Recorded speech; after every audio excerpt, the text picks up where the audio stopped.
allergies, look at their armband and verbally ask them, do a 2 identifier, explain the procedure to them, and tell them that you are going to provide for their privacy and drape them appropriately. Okay? There's a lot of different ways to drape, but I'm going to show you one way that's really easy. There's a lot of fancy ways to do it, but there's when we have mannequins, we are very fortunate because they don't talk back, and their legs can go just about anywhere we want them to go, okay? But in the hospital, this is not going to be the correct way.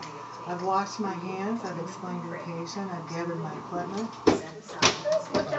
Whoops, dang it. I haven't done that in years. Pull the band out. Here we go. I know, we forget about that. Maintain position of non-dominant hand throughout procedure. If meatus is not clearly visualized, cognitive damage. The first thing I'm going to do is I'm going to, I've got, wash my hands, I have on regular gloves.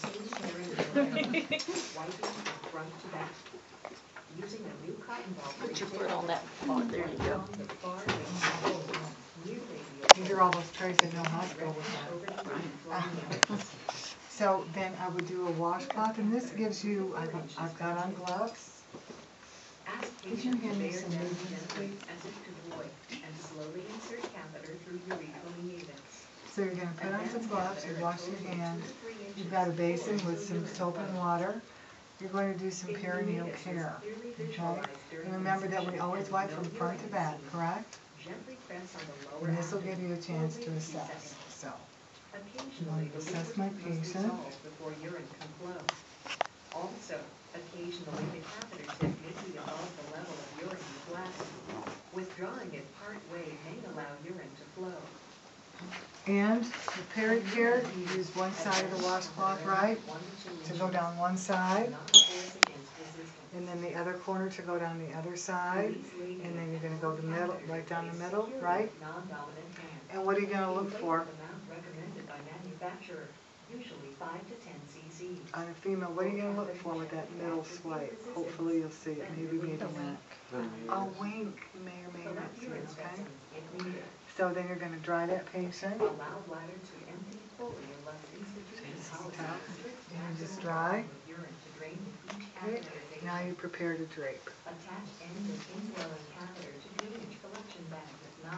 What I do is I just take one side of the blanket completely out. Dispose of used supplies and drapes in proper receptacles.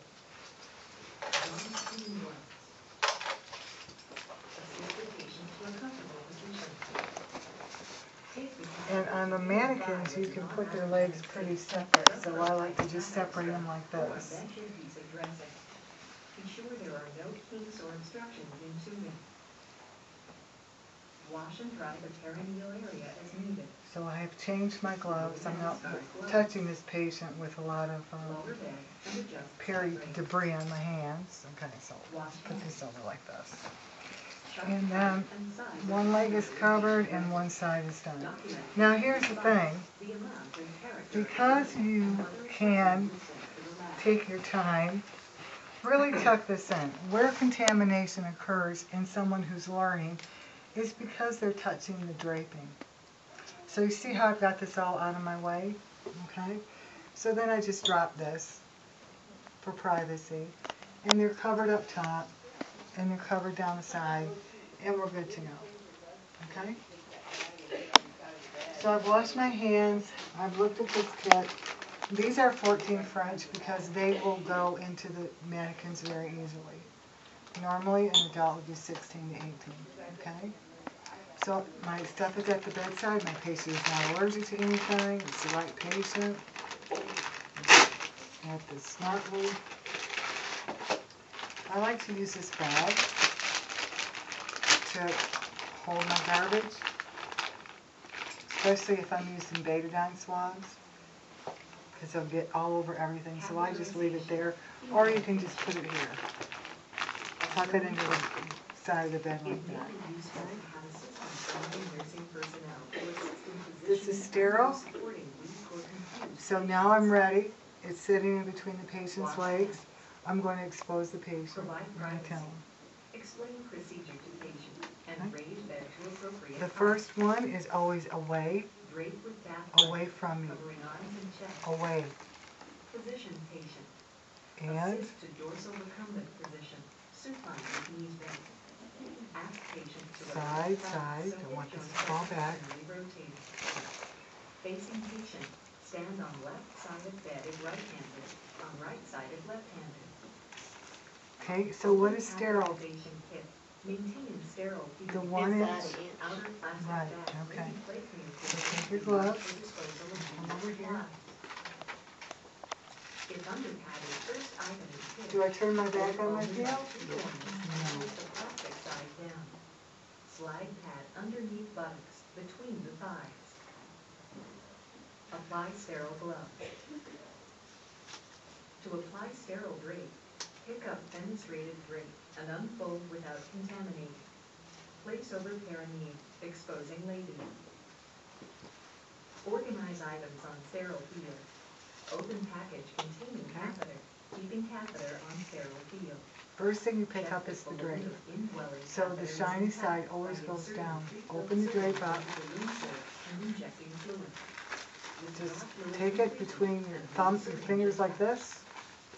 Do you see that? Cover your hands up a little bit like that. Got it? And just kind of drop it in. Don't go nuts on it, just drop it in and kind of separate the best you can. Okay? Yeah. Separate. Here's the fenestrated drape that they talk about. I don't use this. I just don't. You may, but this is what it looks like. I use it at the end just to kind of mop everything clean up. Clean line, fit it on. And you don't even have to do that. If I take this off of here, is it still sterile? Is this sterile? Yes. Open up your swabs. Pick up cotton ball and clean perineal area. Just pretend you don't see the part and we'll just switch them. Yeah, 'cause those are real big then. All right. And then Joel would have a Now towel. open up your swabs. Near radial fold, and begin directly over the urethral meatus. So is this still sterile? Pick up catheter. No, no. Well, it's in the kit. Oh, Is it still sterile? Yeah, it's in the kit. Sterile trash can go on the sterile field. So then I open up my lubricant. Is this sterile? Yeah. This is the water that goes in to test the bulb. Now, there's several theories on bulb testing. The new evidence-based that they're coming out with are saying not to test the bulb because it creates little fissures and things that may irritate the bladder. Just look at your hospital policy, what they do. Now, as a compromise, there's literature saying inflated halfway to test. So, we're going to take this top off. Make sure this goes somewhere. This gets lost in patients' beds all the time. So, you want to put it there and just...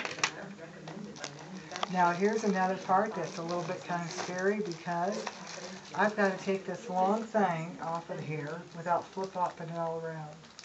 Okay? So, get it started.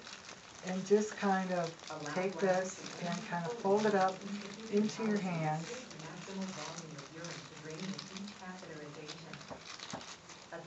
And then just drop this out of the way.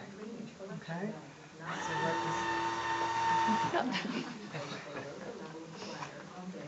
let this just fall back in.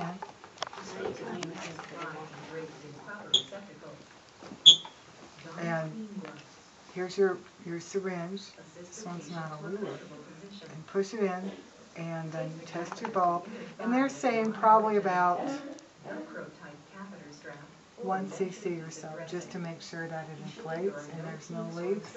And then you release it and make sure it's rough enough. Keep the syringe attached, and then you are going to lubricate. And I just fold it right back in here. Otherwise, sometimes nurses will keep it here, but it'll, okay? So just fold it back in here. It's just washable lubricant. It's not going to hurt anything. All right, now I'm ready to contaminate. So I'm going to open the labius, I take my first swab and I go farthest apart, down one side towards the rectum, and I don't go like this, do I? No. I come around and I drop as close as I can. And then I go back down, whoops, that's a contamination right there. See how easy it is to contaminate because you've got a closed-in space? That's what you really have to be careful about. So then, again, go down the sides, come around, and then right straight down the center, come around, pick up your Foley catheter, insert, it's been lubricated, and how far do you go in? 3 to 4 inches. And let's say I've hit urine. Then this hand comes down and holds it. If you let go of it, it'll fly right back in your face. So I've hit urine, I'm going in another inch to 1.5 inches, and I hold it. Now I'm going to inflate the balloon.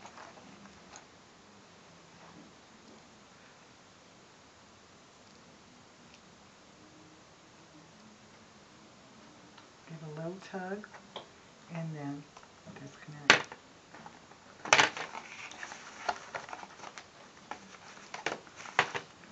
Here's the bag. Open it up. Make sure that it's locked. Don't have to be sterile anymore, do you? Tape. Should have torn it before.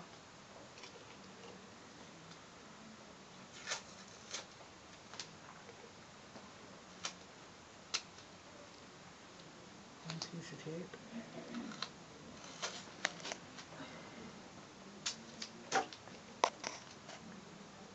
And then you just take it, wrap it around the tubing like this, and this is too far.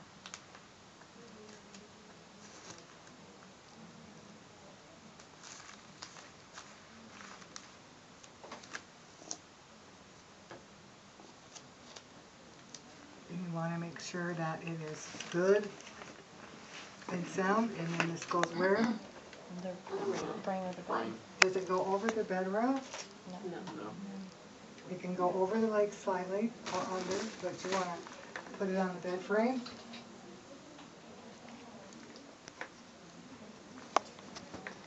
And usually there's little divots in the bed frame that you can put stuff on. And you want to kind of curl this up. Now here's something really important. You need to make sure if you use betadine that you wash it off the perineum because it is very, very, very irritating. So you would take a washcloth and clean that up, maybe change the glue pad, ask the patient if they're comfortable, re-drape them, and we're good to go. Okay, questions? I don't like being filmed, actually. It kind of bothers me. But that's okay. When you guys use this lubricant, this is mannequin lubricant because you won't really use your KY on the mannequin. Yes, it only takes a drop at the tip of the catheter. That's all it takes. So don't go crazy on this because kind of like the NG tube, exactly. So just be aware. Don't use your KY jelly even during practice. Seems like those mannequins are lubed up so well, you really don't even need to. Well, trust me, when you could, put a Foley in, I'll give you the Foley but gel. if It I will not use be this, like this, I promise. it's easier this way than it would be to go this way. It's up to you. It's your comfort. I'm just looking, can you put the thing in sterilely? If you do it like this, the draping, and you open it up. Now, with this, I actually think this is optional. It's up to you. And when I do a Foley catheter, I actually open it up and then I'll pull it up like this. Because that's still your sterile field too. And if I use that blue drape, I don't wrap it. I just kind of fold it in half and just drop it just as an extension of your sterile field. But the main thing you guys have to remember is how easy it is to contaminate on either side. And that's why I don't. This is how I do in clinical. Mm-hmm. And Carol's probably put in how many millions of Foleys So, being an OB nurse? Yeah, and you know, I don't know how they do things over here. I mean, I'm sure it's not very different, but this is how I do it. Any questions? Any more? So you DC-ing it? I'm DC-ing it. I've taken out the water. And you're going to actually want to give it another extra little tug to make sure you've got all the water. And it should be untaped. The bag has been emptied. And I just tell the patient to take a deep breath and you just gently pull it out. Make sure there's padding because it's going to leak. And because it does have urine in it, it goes into a red bag. Questions? Is de-seeing a sterile procedure too? No. How long do they stay in? Usually 2 days. If they want to get them out as soon as they possibly can because it is one of the biggest reasons for infection. In a surgical patient especially, and you're in the hospital with an illness and you're already immunocompromised. Sometimes they do. If they have bladder surgeries and stuff, they sure do. It does sound like Well, say you have contamination. somebody that has like a mental disorder like seizures that can't get up out of bed, how long do you keep them? If it's going to be in all the time? No, what they say is that it's much better to diaper that person than it is to keep a Foley catheter in. Because of colonization of the catheter and the biofilm that develops, and the organisms we have these days are horrendous. They're simple little things that we can give penicillin for anymore. So a lot of people have severe complications from septicemia from Foley catheters. I'm gonna go back and work on clinical. Okay. Really, they don't even want us to diaper them. They just want us to have a pad under them and let the pad catch it. Because you get a lot of Yeah. skin breakdown with the diapers. Yeah, you do. So that's about what they're doing. Makes our job a little bit harder, but it's much more easier for the patient all the way around. The meatus is very delicate. It's a mucous membrane lining. It has a lot of blood supply. And so when this is, you're pulling on this, it may cause a lot of irritation. And that's another way for organisms to get into the bloodstream.